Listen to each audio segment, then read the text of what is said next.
The sound of a lone horse's hooves drumming against the hard-packed earth echoed through Cottonwood Springs as Lillian Redfield approached the cemetery on the hill. Cloaked in black from head to toe, her slender figure stood stark against the golden Arizona landscape of 1887. She had never imagined at 24 she'd be a widow, but life in the West had a way of cutting dreams short, just as it had cut short her husband Thomas's life 3 months prior. The wind tossed her chestnut hair as she dismounted, her fingers instinctively reaching for the gold band on her left hand. It had been her anchor since Thomas's passing, keeping her from drifting into the sea of despair that threatened to swallow her whole. Kneeling beside the fresh grave, she placed a small bunch of wildflowers against the wooden marker. "I miss you," she whispered, her voice barely audible above the wind. "Every day is harder than the last." With trembling hands, she began to twist the wedding ring from her finger.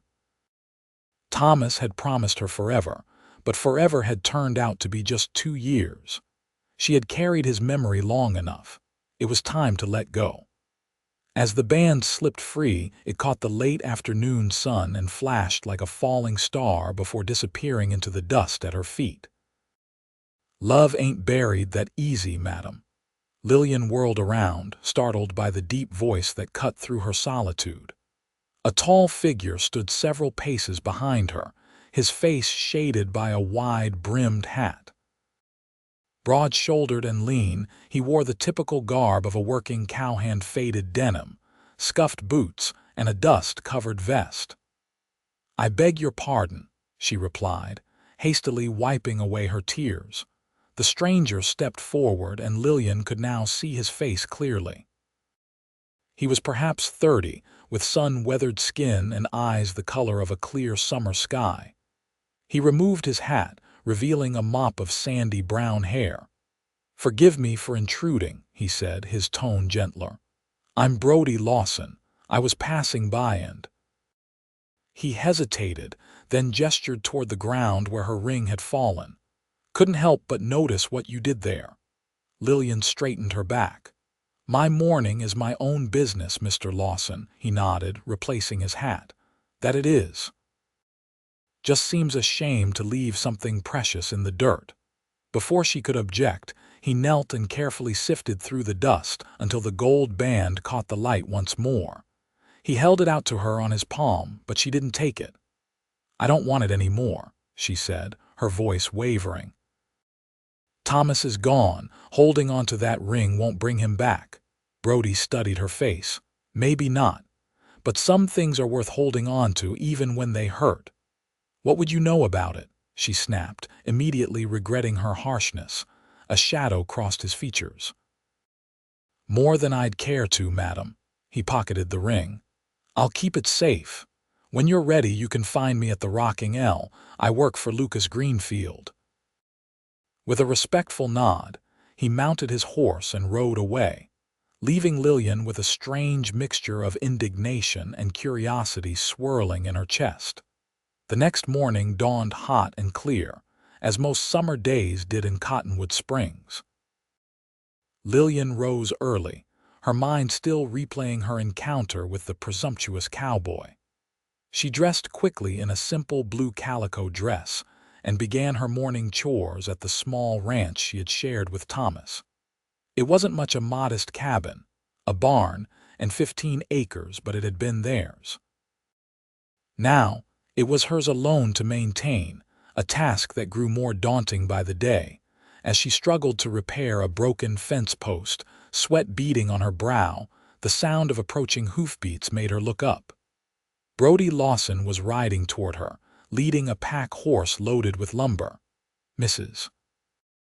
Redfield," he called, tipping his hat as he dismounted. "Thought you might need a hand." Lillian frowned. "I don't recall asking for help, Mr. Lawson." "You didn't," he agreed, unloading the lumber, "but your fence sure is." She watched as he expertly sized up the damaged section. "I can't pay you. Didn't ask for payment." He removed his coat and rolled up his sleeves, revealing muscular forearms tanned by years of outdoor work. For the next few hours, Lillian worked alongside Brody, reluctantly at first, then with growing appreciation for his skill and efficiency. By midday, the fence was repaired, and they sat in the shade of an old cottonwood tree, sharing the lunch she had hastily prepared. "Why are you really here, Mr. Lawson?" she finally asked, handing him a cup of water. Brody took a long drink before answering. "Lucas, Mr. Greenfield sent me. He was friends with Thomas, said I should check on you now and then." He paused. "But that's not the whole truth." Lillian raised an eyebrow. "Oh, I knew Thomas too. Not well, but we rode together once, helping the marshal track down some cattle rustlers." His eyes met hers. "He talked about you the whole time, how lucky he was, how he couldn't wait to get home." Tears pricked at Lillian's eyes and she looked away. "Pneumonia took him. Not a gunfight or anything romantic like that, just a fever that wouldn't break." Her voice hardened. "Some luck." Brody nodded slowly. "Life ain't fair, that's certain, but Thomas had something many men out here never find. He had love." He reached into his pocket and pulled out her ring. "That's why I said what I did yesterday. Love like that doesn't just disappear into the ground." Lillian stared at the gleaming band. "It feels like it did." "I know." His voice was so quiet she almost didn't hear him. "But feelings can change." Their eyes met again, and something passed between them, a moment of understanding that made Lillian's heart beat a little faster. She quickly looked away. "Thank you for the help with the fence, Mr. Lawson. I should get back to my chores." He stood, returning the ring to his pocket. "I'll be around if you need anything else, Mrs. Redfield. Anything at all." As he rode away, Lillian found herself watching until he disappeared over the horizon. The weeks that followed brought Brody Lawson to Lillian's ranch with increasing frequency. Always with a reason: a broken pump that needed fixing, news from town, or supplies that Lucas Greenfield insisted on sending. Each time, he stayed a little longer, and each time, Lillian found herself a little less eager to see him go. They worked side by side, mending fences, tending to her small vegetable garden, and caring for her few livestock. Brody told her stories of his life, orphaned young, raised by an uncle in Texas, working cattle drives since he was 16. She shared memories of her childhood in Missouri, her journey west with her parents, and how she met Thomas when her wagon train passed through Cottonwood Springs. "I never meant to stay here," she confessed one evening as they sat on her porch watching the sunset paint the sky in brilliant oranges and purples. "I was bound for California with my family, but then I met Thomas and—" She smiled at the memory. "And the rest is history," Brody finished, his voice gentle.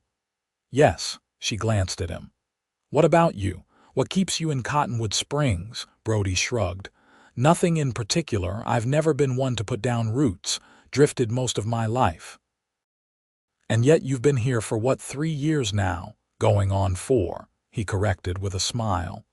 "Guess I found reasons to stay." The look he gave her made her cheeks flush, and she quickly changed the subject. But later that night, as she lay in bed, she found herself wondering what it would be like to be the reason someone like Brody Lawson decided to stay put. October brought cooler weather and the annual Harvest Festival in Cottonwood Springs. Lillian hadn't planned to attend. The thought of facing the town's pity was almost unbearable, but Brody insisted. "You can't hide out here forever," he said as he helped her load her wagon with jars of preserves to sell at the festival. "Besides, I hear Widow Jenkins is telling everyone you've gone plumb crazy living out here all alone." Lillian laughed despite herself. "Esther Jenkins has been looking for a scandal since 1865. I'd hate to disappoint her." Brody's eyes crinkled at the corners. "That's the spirit." The festival was in full swing when they arrived. Main Street had been transformed with colorful bunting. stalls selling everything from quilts to candied apples, and a makeshift dance floor where a fiddle player was already tuning up. Lillian felt a pang of nostalgia last year. She and Thomas had danced until their feet ached. Lillian Redfield, As I Live and Breathe. Esther Jenkins materialized beside her wagon, her sharp eyes darting between Lillian and Brody. We'd begun to think you disappeared entirely. Not quite yet, Mrs. Jenkins, Lillian replied, forcing a smile. Just been busy with the ranch, hum. Esther's gaze lingered on Brody, who was unloading Lillian's preserves. I can see that. Lucas Greenfield's foreman, isn't he? How neighborly of him to assist you. Lillian felt her cheeks warm. Mr. Lawson has been very kind. I'm sure he has. Esther's voice dripped with insinuation. Well, dear, do enjoy yourself. It's about time you rejoined society. With that, she swept away to spread her observations to anyone who would listen. Charming woman, Brody murmured, appearing at Lillian's side. The very soul of kindness, Lillian agreed dryly. To her surprise, the day passed pleasantly. Her preserves sold quickly, and many of the townspeople seemed genuinely glad to see her. As evening fell, lanterns were lit, casting a warm glow over the festivities. The music grew livelier and couples began to fill the dance floor. Dance with me, Brody said suddenly, extending his hand to her. Lillian hesitated. I don't know if I should. It's just a dance, Lillian. It was the first time he'd used her given name, and the sound of it on his lips sent a shiver through her. She placed her hand in his. Just one dance. One dance became two, then three. Brody was surprisingly graceful for a man who spent most of his days on horseback. As they twirled around the floor, Lillian felt lighter than she had in months. The weight of grief momentarily lifted from her shoulders. They were breathless and laughing when the music finally slowed. Without thinking, Lillian allowed Brody to pull her closer for a waltz. His hand at her waist was warm and steady, and she found herself looking up into his eyes, seeing something there that made her heart race. People are watching, she whispered, suddenly aware of the eyes upon them. Let them, he replied, but he guided her toward the edge of the dance floor and out into the quieter street beyond. They walked in silence for a while, the sounds of the festival fading behind them. Lillian knew she should go back. Propriety demanded it, but she couldn't bring herself to end this moment of peace. Thank you, she said finally, for making me come today. I needed it more than I realized. Brody smiled down at her. You're stronger than you think, Lillian. Always have been. How would you know? She asked, genuinely curious. You hardly knew me before Thomas died. I watched you, he admitted. From afar. The way you built that life with Thomas, the way you faced each challenge, and then the way you kept going even when it seemed impossible. They had reached the town's small church and Lillian stopped, turning to face him. Why did you really come to the cemetery that day, Brody? The truth this time. He took a deep breath. I'd been gathering the courage to call on you properly, to see if there might be something between us. His voice grew softer. But then I saw you remove that ring and it felt wrong somehow, like I'd be taking advantage. So instead, you appointed yourself my guardian angel. There was no accusation in her tone, only a gentle teasing. Something like that. He reached into his pocket and pulled out her wedding ring. I've been carrying this, waiting for the right moment to return it. Lillian looked at the gold band resting in his palm, a symbol of the love she'd shared with Thomas. But now, it also represented a chapter that had closed, making way for something new. Keep it, she said, closing his fingers around the ring. Not forever, just until I'm ready for you to give me a different one. The implication of her words hung in the air between them. Brody's eyes widened slightly before his face broke into a smile that made her heart skip. Lillian Redfield, he said softly. Are you proposing to me? She laughed, the sound bright and unexpected. "I'm saying I might be amenable to a proposal. Someday, when it's proper." Brody tucked the ring away and took her hand in his. "I can be patient." As they walked back to the festival, Lillian felt a sense of possibility unfurling within her.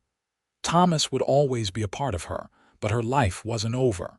Love, as Brody had said, wasn't so easily buried. Winter came to Cottonwood Springs with unusual ferocity that year. December brought snow that blanketed the landscape in pristine white, transforming the rugged terrain into something magical. Lillian found herself better prepared than she might have been, thanks largely to Brody's help throughout the fall. They had settled into a comfortable routine. Brody would ride over whenever his duties at the Rocking L allowed, sometimes staying until well after dark, their conversations stretching long into the evening. The townsfolk talked, of course, but Lillian found she cared less and less what they thought. 3 days before Christmas, the worst blizzard in memory descended upon the territory. Lillian had just finished securing her livestock in the barn when the first fierce gusts hit. By the time she made it back to her cabin, she could barely see 3 feet in front of her face. As she stoked the fire and prepared for a lonely evening, a pounding at her door startled her. She opened it to find Brody, covered in snow and leading his horse. "What on earth are you doing here?" she gasped, pulling him inside. "Couldn't let you weather this alone," he replied through chattering teeth. "Lucas tried to stop me, said I was a fool to attempt the ride, but I couldn't stop thinking about you out here by yourself." Lillian helped him remove his ice-encrusted coat. "You could have frozen to death." "Worth the risk." His smile was sheepish. "Besides, I brought Christmas gifts." True to his word, his saddlebags contained a small feast ham, bread, preserves, and even a bottle of whiskey. More touching were the carefully wrapped packages. A new shawl he'd ordered from a catalog, a book of poetry, and a small carved wooden horse he'd made himself. "It's too much," she protested, even as she ran her fingers over the horse's smooth curves. "It's not nearly enough," he replied softly. The blizzard raged for 2 days, forcing Brody to stay. They maintained propriety as best they could. He slept on a pallet near the fire while she took the bedroom, but the forced proximity created an intimacy neither could deny. They talked for hours, sharing stories they hadn't before. Brody spoke of his parents' deaths from fever when he was just 8, Lillian of her fear that she might never have children of her own. "Thomas and I tried," she confessed on the second night, her face illuminated by firelight. "But it never happened. Sometimes I wonder if something's wrong with me." Brody reached across the space between them to take her hand. "There's nothing wrong with you, Lillian. Sometimes life just takes its time giving us what we want." On Christmas morning, the storm finally broke, leaving the world hushed and transformed. They stepped outside together, the sunlight on snow nearly blinding them. "I should go," Brody said reluctantly. "People will talk." "People already talk," Lillian replied. She took a deep breath, watching it cloud in the cold air. "I don't want to be alone anymore, Brody." He turned to her, his expression suddenly serious. "What are you saying, Lillian?" "I'm saying." She faltered, then found her courage. "I'm saying that love isn't buried that easy." "You were right. What I felt for Thomas will always be part of me, but my heart didn't stop beating when his did." She met his gaze steadily. "And lately, it's been beating for you." The kiss, when it came, was gentle and questioning at first, then deepened into something that took her breath away. Lillian felt as though she was awakening from a long sleep, every part of her responding to his touch. When they finally parted, Brody rested his forehead against hers. "I've wanted to do that since the first moment I saw you." "Even at the cemetery?" she asked with a small laugh. "Especially then. You looked so fierce and beautiful even in your grief." His expression grew solemn. I need you to be sure, Lillian, I won't rush you. She touched his face, marveling at the feel of his skin beneath her fingertips. I'm sure, but there will be talk. Let them talk. He kissed her again, briefly. I should still go, though. Do this properly. Court you like you deserve. And so began a courtship that set Cottonwood Springs buzzing. Brody called on Lillian openly now, taking her to church socials and town gatherings. They faced disapproving glances from some who thought Lillian's mourning period insufficient. But for every critic, there seemed to be two supporters who were simply happy to see life returning to her eyes. Lucas Greenfield, Brody's employer and Thomas's old friend, gave his blessing one Sunday after church. Thomas would want you to be happy, Lillian, he said, his weathered face kind. And Brody's a good man. Best foreman I ever had, though I suspect I might be losing him soon. As winter melted into spring, Lillian's ranch flourished under their combined efforts.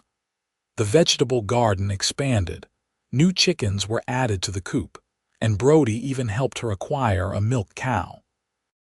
More significant were the changes to the cabin itself, a fresh coat of paint, new curtains, repairs that had been long neglected. You're fixing this place up as if you plan to live here, Lillian observed one evening as they sat on the newly rebuilt porch swing. Brody's arm tightened around her shoulders. Maybe I do if I'm invited, her heart raced. Is that a proposal, Mr. Lawson? Not yet. He kissed her temple. When I propose, you'll know it, but yes, I'm making my intentions clear. April brought warm breezes and wildflowers carpeting the hills around Cottonwood Springs. On a perfect Sunday afternoon, Brody suggested a ride to the spot where they'd first truly spoken, the cemetery on the hill. Lillian was puzzled by the destination, but followed willingly. When they arrived, she dismounted and looked at him questioningly. Why here, Brody? He took her hand and led her to Thomas's grave, which now bore a proper headstone rather than the wooden marker of the year before. I needed to come here first, he said quietly, to pay my respects, to acknowledge what came before. Lillian felt tears prick her eyes as Brody stood before the grave. I never knew you well, Thomas, he said, his voice steady. But I know you loved this woman with all your heart, and I promise you I'll do the same for as long as I draw breath. He turned to Lillian then, dropping to one knee. From his pocket, he withdrew not one ring but two, her old wedding band and a new one, a simple silver circle with a small sapphire that caught the afternoon light. Lillian Redfield, I've loved you from afar, then up close through grief and healing and everything in between. His voice wavered slightly. Would you do me the honor of becoming my wife? Through her tears, Lillian smiled. Yes, with all my heart, yes. Brody slipped the new ring onto her finger, then pressed her old wedding band into her palm. This is yours to keep, however you choose, part of your journey that brought you to me. Lillian looked at the gold band one last time, then knelt and gently pressed it into the earth beside Thomas's headstone. Thank you, she whispered, to Thomas, or to Brody, or perhaps to life itself, for giving her a second chance at love. They were married in June beneath the cottonwood tree on what was now their ranch. The entire town turned out, even Esther Jenkins, who begrudgingly admitted they made a handsome couple. Lucas Greenfield stood as Brody's best man, and Lillian's childhood friend Emma, who had traveled all the way from Missouri, served as her matron of honor. As the Reverend pronounced them husband and wife, Lillian felt a sense of completion she hadn't thought possible a year ago. When Brody kissed her, cheers erupted from the assembled guests, and for the first time in longer than she could remember, Lillian felt truly, unreservedly happy. The celebration lasted well into the evening with dancing and feasting under lantern light. As the night deepened, the newlyweds slipped away to their cabin, now truly a home for both of them, Later, as they lay tangled in each other's arms, Lillian traced the contours of her husband's face in the moonlight streaming through the window. "What are you thinking?" Brody asked, catching her hand and pressing a kiss to her palm. "That you were right that day at the cemetery," she replied. "Love isn't buried that easily. Sometimes it just changes, grows into something new. Like a seed," he murmured, pulling her closer. "Just waiting for the right time to bloom again." Lillian smiled against his chest, listening to the steady beat of his heart. "I love you, Brody Lawson. And I love you, Lillian Lawson." The name felt right, a new identity that honored the past while embracing the future. Outside, the wind whispered through the cottonwood leaves, a gentle lullaby for two hearts that had found each other against all odds in the vast expanse of the Arizona Territory. A year later, almost to the day, Lillian gave birth to twins, a boy they named Thomas, for the man who had first taught her to love, and a girl they called Hope, for the feeling that had carried them through. As Brody held his son and daughter for the first time, his eyes shining with tears of joy, Lillian knew that their story was still just beginning. Life in the West was never easy. There would be droughts and floods, good years and lean ones. But through it all, they would have each other, a love forged in grief but tempered by joy, as enduring as the mountains that stood sentinel over their home in Cottonwood Springs. And sometimes, on quiet evenings when the children were asleep, Brody would take Lillian's hand and lead her to the porch swing. There, under a canopy of stars, they would remember how a chance encounter at a cemetery had led them here to a life neither could have imagined but both now treasured beyond measure. "Love ain't buried that easy," he would whisper, echoing the words that had changed both their lives. And Lillian, nestled in the circle of his arms, would smile and whisper back, "No, it just waits for the right moment to rise again."